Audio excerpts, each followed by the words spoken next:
బరువులు. నిన్న చాలా బరువులు ఎత్తాను. బాధగా మోసాను. కాసేపు ఒంటరిగా కూర్చుని ఆలోచించాను. పడుకునే ముందు కాళ్ళు కడుక్కున్నట్టు ఎత్తిన బరువులన్నింటినీ మురికి కూపంలోకి విసిరేశాను. కలల నిద్రలో సేద తీరాను.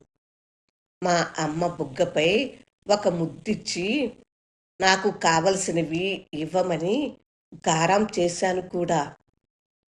అమ్మ ఏం చెప్పిందంటే, మరీ బరువులు ఎత్తుకోకు, మరీ పరుగులు తీయకు.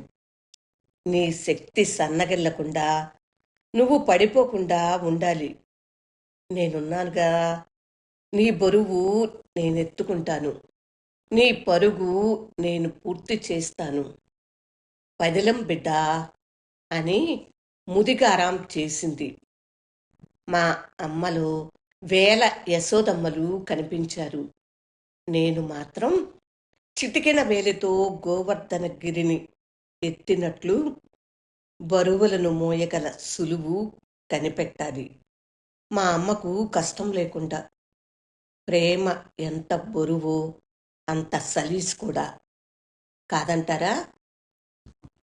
కవిత నచ్చిందా ఫ్రెండ్స్? ఇక్కడ ఒక విభిన్నమైన పదము వాడాను. సలీసు అని. అంటే చౌకగా అని అర్థం.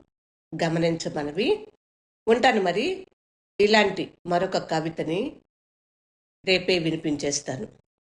విభిన్న కవిత్వాల సమాహారం వనజ తాతనేని. ఇది నా స్వీయ కవిత.